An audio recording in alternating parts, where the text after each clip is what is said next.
stage, Jordan Patrick Smith! Woo! Keep it going, Manchester.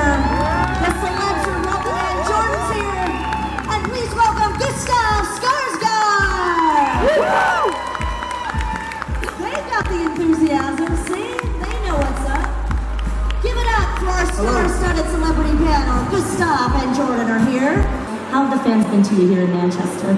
It's been awesome. I really like the vibe here. It's chill, it's relaxed. I feel like everybody gets to be themselves. I'm really enjoying meeting all of you guys. Yeah, I'm happy to be here. It's good to see the new faces. It's good to see the old faces I've met 20 times before. And yeah, it's really nice to meet you all. I appreciate it. And as far as our Comic-Con celebrity guests, did you guys have any bit of a reunion with anyone here, or was there anyone here that you wanted to meet that you were perhaps a fan of? We both lost our minds when we met Dante. Rufio was the coolest guy alive when I was younger, and he's a really cool guy. I love him to bits, and his Rufio character blew my mind. Love him. It's a different sort of starstruckness when it comes from your childhood. I'm like, that's Rufio. That's Rufio. You know what I mean? That and also seeing old friends again. It's always nice, you know, and it's lovely that we get to do this now and then. We get like automatic sort of reunions on these types of events, and it's so nice because we live in different parts of the world, and then when we get together like this, it's very nice. Oh, we love to hear that. The last time I saw Gustaf, I was driving down Sunset Boulevard with my friend in the car, and I was like, stop the car! And there's this beautiful man walking down the street pushing a pram, and I was like, Gustaf! And he's like, what the? Like, oh, I just nearly swore, see? He's like, what are you doing here? And I was like, just chilling. So we just randomly saw each other on the street in LA. That was about 3 years ago. Yeah. 2 years ago, anyway.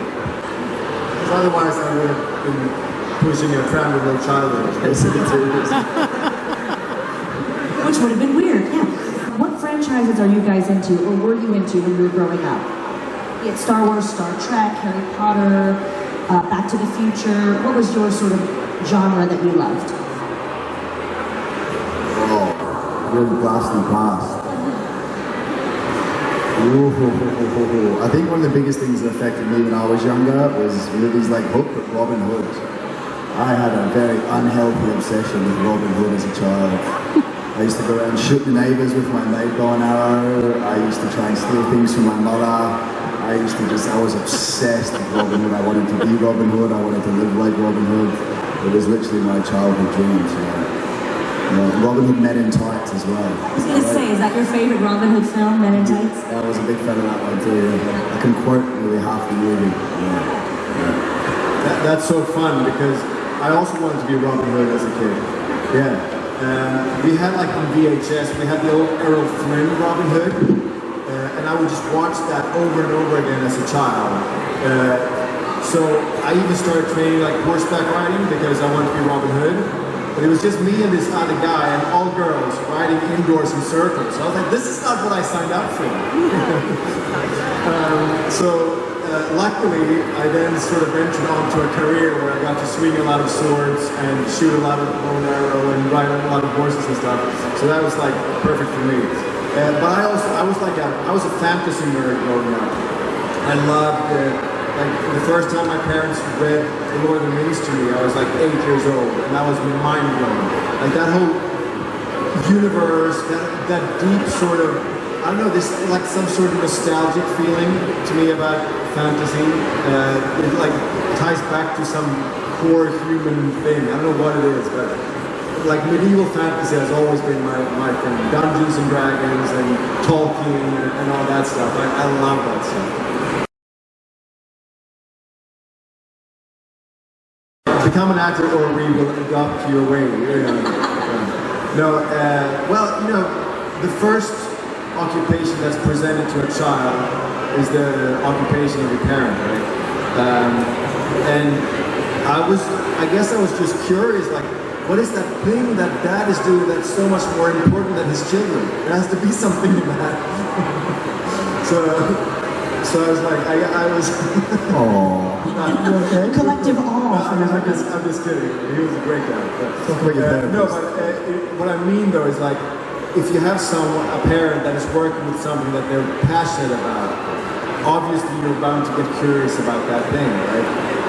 And I was privileged enough to try acting already as a 6-year-old, and I loved it. I was like, wait, so I can play pretense, and I can keep playing pretense and get paid for it, and have that as an occupation.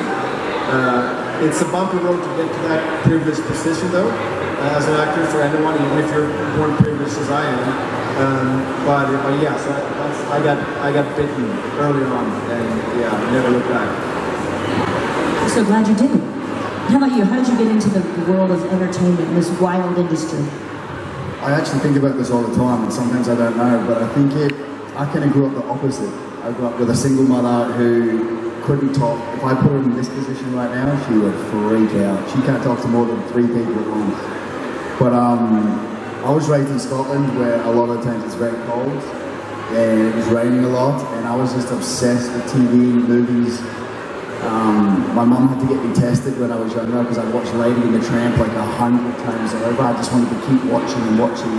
They just had that on the screen yesterday. did they We should really? have come to find you, yeah. Yeah, I would have loved that. I would have sat here and watched it for the 102nd time. But I had this thing where it was always new. Every time I'd watch it, it felt new to me.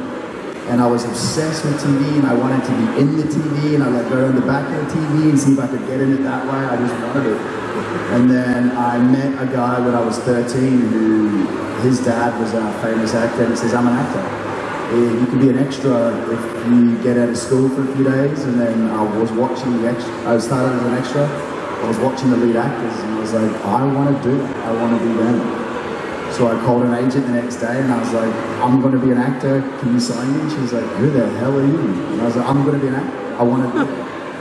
And then, yeah, slowly but surely I kept working at it, I failed at it, and then eventually I just had this like constant moving forward that this is what I want to do, and this is who I'm going to be, and thank God it worked out, because I did not have a backup plan. Learn the craft, because that's like, everything fluctuates and it's so fickle in this industry. It's a lot about hype, brand building and all of that. But one thing they can never, take away from you is your craft. So always focus on mastering your craft. That's it. That's how you build a strong foundation in any artistic career, is like your craft. And you will always be needed. Because a lot of people, especially nowadays, might go for the, take the shortcuts, and they might go for, the social profile and whatnot, and it's so fickle. But if you're grounded in your craft, there will always be a need for you. In whatever you do within this industry, whatever you do within the art world in general. So I would say just focus on your craft and keep doing it for the right reasons. That creative drive, the need to create, the need to express yourself, the need to communicate with other human beings. That's what it's all about. What actors were you watching growing up, or even now, make you want to become better actors? Like, who inspires you in terms of TV or film actors? You can be in your family if you want. That's okay too. Kevin Costner, Robin Hood. I love Kevin Costner. I was obsessed with him. I think my mum was more obsessed with him than I was, so she plays movies a lot. Yeah. Did you like Waterworld? We somehow got on the subject of Waterworld too. I don't know why. Waterworld. Do you? Yeah, probably seen it 50 times. Yeah. Love it. Kevin Costner. Good one. Yeah, we have a few living greats, I think, geniuses today. Daniel Day-Lewis is one. Joaquin Phoenix is another. They inspire me. They always, I don't know, I just feel like they do it for the right reasons. They don't do it to aspire to something, it's just like pure, genuine drive to express themselves.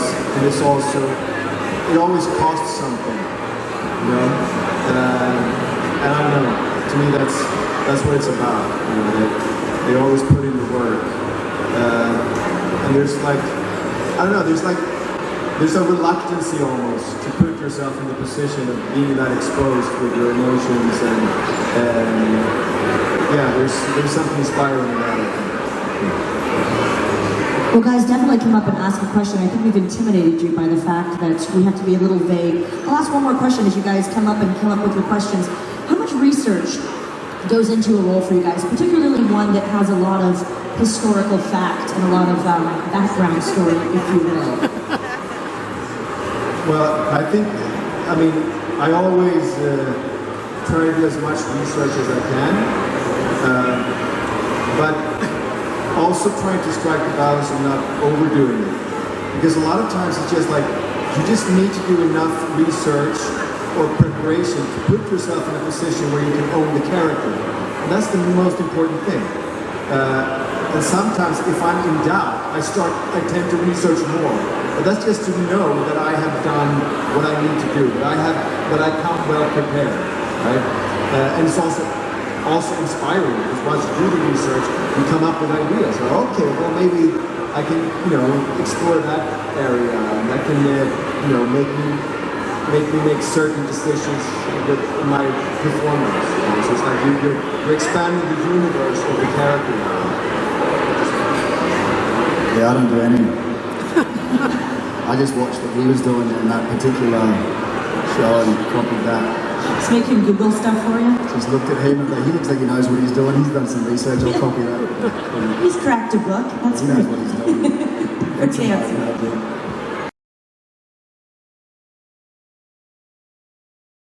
Well, for me it would be the Lord of the Rings one, because it's the Lord of the Rings. The Robin Hood TV show that hasn't been made yet. I'm very into Robin Hood now, so I'm just thinking Robin Hood.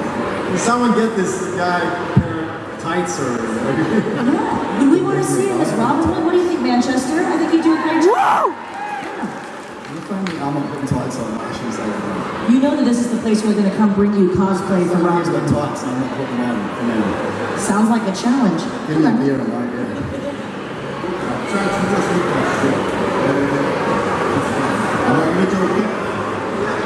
I can hear you. Can you speak a little closer to the mic? Okay, I know you're a joker. How did it feel when the main character, the whole way through, was one bit crazy, but in actual fact, you were wisest of everybody? Sorry, I can't hear you. Can you hear? You say it again?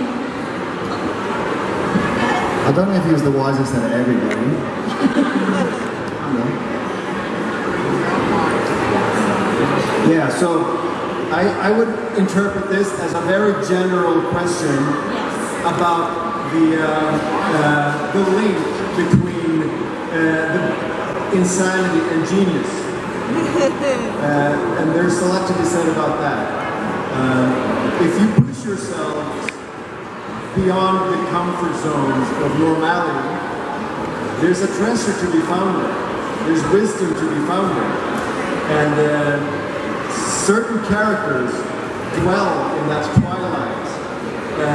It's an unstable ground to tread, and you might topple into insanity, but also into genius and wisdom. If that answers your question. Very profound answer. Thank you. Hello, you look amazing. First of all, thank you for what you produced for us over the years. So, the last episode where you three sat together on the beach, that was emotional for me, not everyone. But how was it personally for you too, having summed up the end of the whole programme and this big part of your life and career? How was it when you just sat there, you've just completely dragged out of work and you've at peace for once, and it just seemed the perfect way to end it, well, for me, it was just amazing. That was, how do I word this stuff? On that day, it was one of the most special days I've had in my acting world. It was on a beach in Ireland that we actually watched a sunset together, sunrise. And we got there at 2 o'clock in the morning. We sat there, they cleaned the sand behind us, and we sat together as two actors and watched the real sunrise. No screen, nothing. That sunrise that you see. Oh, am I wording this right? I hope so. We watched the beautiful sunrise together, and it it felt to me at the time, hopefully how you guys felt when you, oh Jesus, I'm good at this. That was a beautiful experience. Yeah, there you go. Yeah, it's beautiful. Yeah, like when something that's been such a huge part of your life comes to an end, that's always like a very emotional thing. And in this specific occasion, you know, like what he said, it was a very emotional moment. We found an octopus on that beach, alive, living, young octopus crawling on the beach. I remember that. And we picked him up. It was one of these creepy moments. The sun was rising. It's him and me and an octopus in the sunrise, and this beautifully written scene. It was like a perfect ending of this specific journey. Yeah, that was it was highly emotional, and actually also the last scene I shot. So it was mine too. Yeah, it was the last day together. I removed the makeup, never to return. You know, it was a beautiful moment. Is there a deleted scene with you holding the octopus and floating and imagine it just going like this? No, but I have a nice video on my iPhone. Thank you so much. Hi there. I just wanted to ask, with the show being set on Norse mythology, which is your expression of both, which is your favourite Norse gods? Sorry? Which of Norse gods? Norse gods. I would say Odin. Yeah, because if you study Odin, he is such a complex, interesting character. I mean, he's often depicted as, you know, the stoic, one-eyed god, but he was transcendental. He transformed himself into various genders, various creatures. He sacrificed his eye to gain wisdom. He was like, a lot of the attributes that we contribute to Loki were actually Odin's. He's a very, very interesting character and god if you start to deep dive into him. Just a history question. Jordan, do you have a favorite Norse god or into mythology by any chance? No?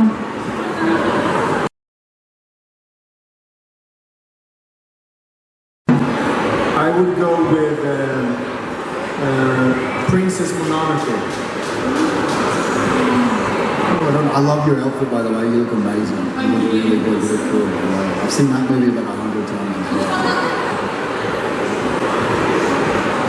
And I will go with Princess Mononoke, which is a Hayao Miyazaki film. I don't know if some of you might have seen it. It's just this epic journey and this story about, you know, the exploitation of the natural world and the rise of the natural world to combat that, which is very timely. Man, isn't that serious? I showed my nephew Shrek a few weeks ago, and I've never seen such excitement on a little boy's face. So I love that movie at the moment. I think Shrek is a beautifully made movie. It's stupidly entertaining, and my nephew loved it too. Agreed. Appreciate it. You also showed some love for Lady and the Tramp. I do, that's a good one. If we're gonna go classic now. I haven't seen it in a while, but I do want to see them push that meatball across the plate one more time. I have to see that.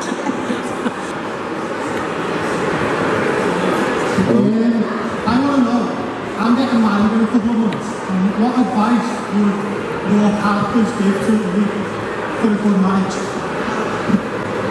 Advice for a good marriage, is that what you said? Oh, marriage advice. Well, as my character, I'd probably say get away from your family and be a lot more successful. As a human being, I'd say the opposite. I'd say keep your family close, merge your two families, trust each other, be as open as you can. Remember, it's a roller coaster of ups and downs, and as you change, they will change. And it's supposed to be fun. And do a lot of the adult stuff. Do a lot of that. Yeah, I would say be responsible to meet your own needs at all times,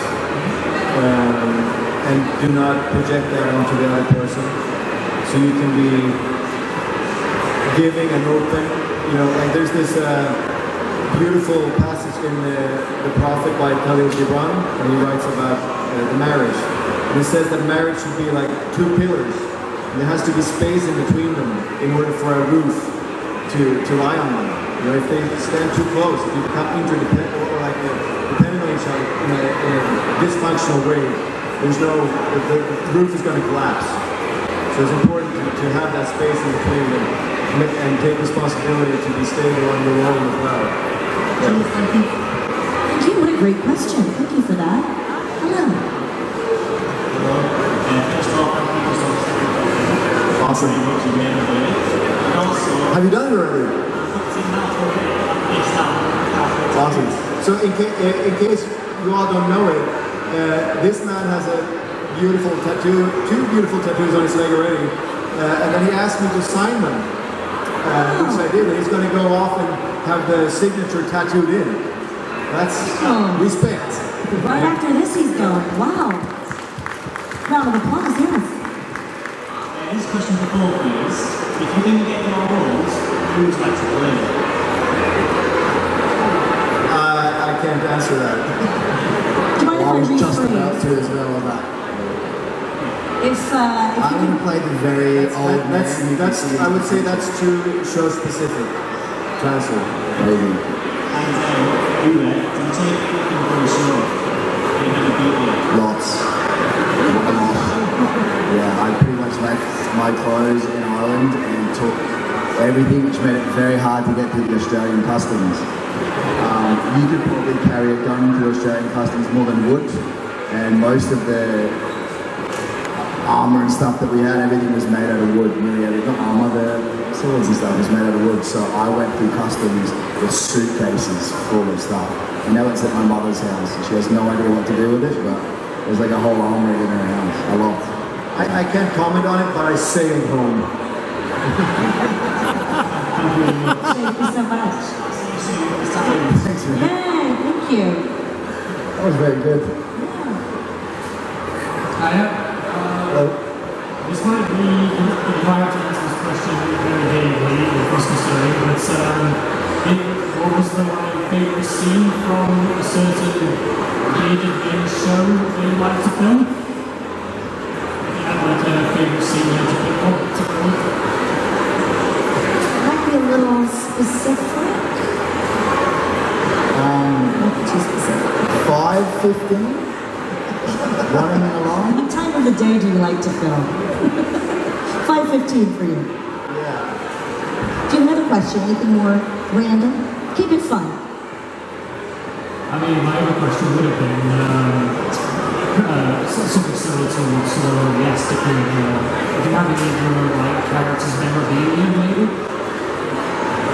Yeah, you probably have a lot of merchandise from roles that you've done. What is it like to see yourself in either cosplay or in a merchandise type of role?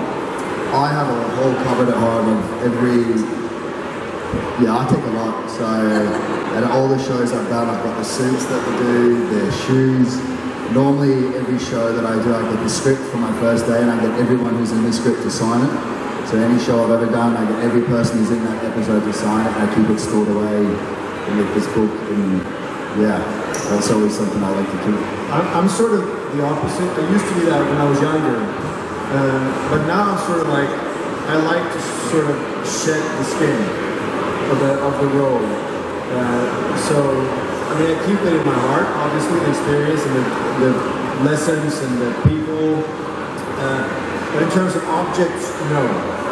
It's nice to sort of leave it behind. I think that also goes in line with sort of like a general shift of me not being so materialistically concerned anymore. Like I don't like things that much anymore. I feel like the more stuff I have, the more it weighs me down. Like I like the idea of letting go of things. Thank you so much. We'll take these two final questions and then we'll let them get back to the autograph area. Hi, sir. Hi guys, you talked about medieval and mythological literature in the past. They always think about honour and chivalry and things that matter, and we've kind of lost a bit of that today in today's world. My question is, what do you hope from the work you both put out to the world that future generations will look at what you hope to inspire in people in the work you put us through? Great question. Great question. Yeah, it's a very, very hard question.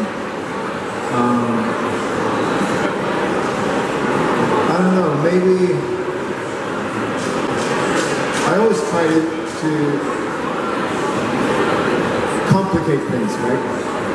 We're human beings. We're not good or bad. I mean, I think we so easily get stuck in or pushed towards a polarizing perspective when we see things in either or, black or white, a binary sort of concept. And I feel like it's part of my job to bring complication to how we perceive each other and ourselves. And I think there's something there. You know, there's always good in the bad and bad in the good. And I like the idea of good and evil not being mutually exclusive, but they can coexist closer to the metaphor of fragrances. Like you can have a flower smelling good and a pile of shit smelling like shit. And we all have all of those qualities within us, right? So I feel like it's part of my job whenever I portray a character to bring that complexity. Because that's also what we recognize on a deeper level. And I think deep within us, that we all have all of these sides within us. I think on a more philosophical level, I think that's what I would like to contribute. Thank you. I think such a privilege we have as humans is the ability to feel so many emotions. And I do think that part of being on Earth in this realm here right now is to feel things. And I don't want to sound like a douchey actor, but like I want to make you feel. It's not about that. It's feeling something like escapism. And you get to come home at the end of the day and you get to sit with your loved ones and you get to watch a show like, I was going to say, like the one we were on, and you get to feel part of something. You get to change the way you think. You're dealing with something, you're watching a screen, there's a layer there where you get to watch a part of a human being that you can never do in real life. You can't stare someone in the face for 60 minutes, they're going to go like, what the hell are you looking at? But when you watch movies, especially when you're in a dark cinema, you get to see parts of human beings that you never get to see in real life. And as an actor, I enjoy being able to do that. I really enjoy watching other people, and I love that people get to see a part of me that I could never show face to face. You lose part of your self-consciousness when you're doing it. You're so focused on part of something else. But I think when you're an actor and you do movies, you do TV shows, you get to see things that you would never see in this world. And I think that's such a privilege of humans to be able to feel that and see that. If I can do more of that. Thank you very much for your hard work. Thank you. Thanks, man. Appreciate it. We love a complex question. Thank you so much. Hey there. It's deep.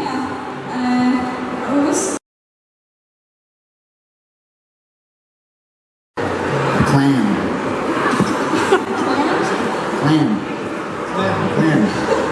What about? So safe. Just clamming.